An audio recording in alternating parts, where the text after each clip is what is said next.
Hey everyone, it's Kelly. Welcome back to my channel. If you're new here, welcome, and hopefully you'll hit that subscribe button right up in the corner and be part of my YouTube family. My friends, today I have two things to share for the hashtag What's Up Wednesday, hosted by Tiho Creates. It's an open collaboration, and just as it sounds, share what's up on your Wednesday. It can be anything that's happening in your little corner. Friends, today I have a card share and some watercolor panels that I have been doing for Inktober. Each October, Inktober is any sort of ink that you would like to put on paper, and you can go ahead and participate in any way that you like. So for me, I always use that as an opportunity to get my watercolors in and my backgrounds done, which a lot of them I use in my card making, and I'll share that one with you first up. I am using the Halloween Ghosties, these super cute ghosts from Pretty Pink Posh, and this is actually from a gift certificate that I won. So I purchased this set because I knew it was in a Halloween swap. I knew I was going to be making a lot of Halloween cards this year, so I went ahead and picked this up, and I absolutely love it. They are the cutest little ghosts, and I love their little faces. And my scan and cut is not working right, so I'm finding that I'm having to purchase the matching dies to a lot of the stamp sets until I can figure out what is wrong with it. So here is one of them. I found it on my desk. I thought I would just play around with it and rough it up a little bit with some black soot Tim Holtz ink, Distress Oxide, and make him look like he's coming out of the chimney. Got a little bit of soot on him. I just thought that would be super fun to play around with. So that little guy there is one of the ghosts. So here's my card, and this is just a delight, and this is for my Wednesday group over on Instagram. I'll link to my Instagram right here in the description box if you'd like to pop on over, where every Wednesday we have a theme. This week was BOO-tiful, so anything spooky, cute, and I went ahead and used these little ghosties. Their little faces are so cute. So here are the ghosts. This is one of those watercolor backgrounds. I love that it gave me like nighttime sky vibes. So I went ahead and I used this one, kept it super simple. There's no little houses in the background, no roads. I just simply had them flying through the sky and kept it really CAS, which of course is CAS, clean and simple. And I just love how this turned out. Here's the inside, boo to you, side and the back.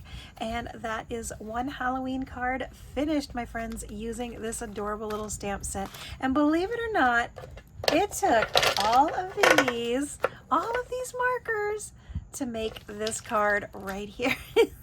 This was just a couple of markers, but when you get into blending and you turn all those colors, and I'm pretty sure there's a couple missing because I know I had at least 2 oranges, so something's missing from here, and probably even something that I colored the little lollipop. I think that's one of my favorite parts of this entire card is this little sucker. We called them suckers when I was growing up, but there is a gorgeous little card. This background, let me share with you what I decided to use. I went ahead and started playing around with my Altenew watercolor brush markers, which are these here.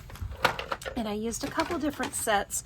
One is the Spring Garden. Here's Winter Wonderland. This one had more earthy tones to it. You can see the colors here. This one's bright, vibrant colors, which of course are my style. And this one as well. This is the Tropical Fiesta. So I just grab like one from here, one from there.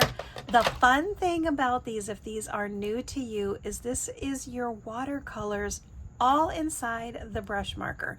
That's it. Everything's already done. The water and the paint is inside here, already mixed. All you have to do is add it to the paper just like this, and you are good to go. And if you want to take it one step further, you can take your water, which of course mine is right here, and you can spritz it and it'll go all over the place. Now this isn't the best example because I didn't have any water on the paper first, but you can see there, how amazing is that? Absolutely love these. I'm gonna set this right off to the side so it can dry. Never know if I'm gonna use that in the future. So that's what I decided to use for these backgrounds. And let me share my watercolor backgrounds, what I did wrong, and I'll show you the befores and the afters because some are really bad. but I do like to use these in my cards. And this is part of Inktober. Inktober is every October where you can use any inks for the entire month. So at the end of the month, you have all of these doodles, paintings, drawings, whatever it is that you would like to do for the entire month of October. I usually choose watercolors. So 30 days, 31 days, I have 31 beautiful pieces of artwork that I can use in another way. I can add them to my journaling. I can add them to my planner. I can add them to the backgrounds of cards. So definitely I love the month of October for Inktober. So my friends, here is one of them. As you can see here, this is actually where I cut this out from. So this went right there. And then of course I had the other pieces. And if I like the panel, I try not to throw it out. This can be a beautiful butterfly. This can make a gorgeous flower. I can put some dragonfly stamps on here, die cut them out, and I can have some gorgeous cards with the leftover pieces. So I do hang on to those as well. Here is one that didn't turn out so well. I was playing around with the color combinations, and this one just ended up meshing together. This one probably, I don't know what I'm going to do with it yet. That's going to be in the maybe pile. Same thing for this one. I loved it, but it didn't quite turn out. Here is the before and after, and I'll share with you what I did wrong. Oh, look at my Starbucks, my friends. This is what Starbucks is doing now for this week. I think it's a positive, motivating, uplifting little marketing thing that they're doing right now, and I absolutely loved my cup. I couldn't bear to throw it away, so when I made my coffee this morning, I rinsed and reused my little Be Kind to Yourself. I love that.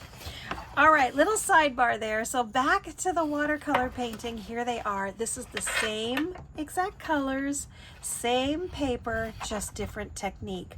On this one, what I did is I completely saturated the watercolor paper, and then I added some of the ink right down to the cardstock.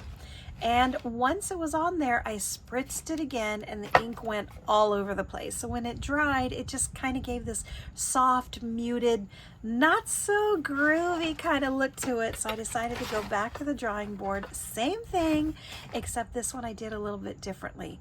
This was paint, then water, and on this one I did water, and once it was all where I wanted it to be, I lightly touched down onto the cardstock or this watercolor paper, just like we did here, and I let it do its magic. I let it do whatever it wanted to do and just kept hitting it with green and red, because this, as you probably could tell from the green and red, is going to be Christmas. So these are the same, and look at the difference. This one I'll definitely be using, this one definitely not. Waste not, want not. I won't throw that out. I have no clue what I'm going to do with it, but I don't exactly plan to do anything with it. Here's another one, same thing. Did not like the way that it turned out at all. I do think this will make a nice little background for something, maybe like a rainy day kind of thing. And here is the one that did turn out, because same thing. I did very, very light spritzing and added the watercolor pens right down onto the paper, and I love how this turned out. Lots of different colors mixed together have created new colors. So this is actually the fuchsia with the teal. It gave me this beautiful purple. I did not use any purple here. I used blue, and I used this gorgeous turquoise, almost like a teal, and a fuchsia color. So everything blended together, kind of made its own thing. My daughter saw this and thought I was doing something with mermaids, so she just may have given me an idea. Go under the sea, under the ocean with this one. Again, look at the difference. This one is even better than the holiday Christmas one. And then here was another one. I have no idea what I was trying to create here. It's kind of giving me unicorn, mermaidy vibes. So I'll figure something out. Again, these make gorgeous, gorgeous floral cards. Stamp your flower right down on here, die cut it out, or fussy cut it with your scissors, and you'll have a gorgeous card. And that is it, my friends. Make sure you follow that hashtag What's Up Wednesday. See what everyone is creating today, and you know, pop around and be inspired by all the fun creations. That's it for me. I hope you're being kind to yourself, and I will see you on my next video. Thanks for watching. Bye-bye.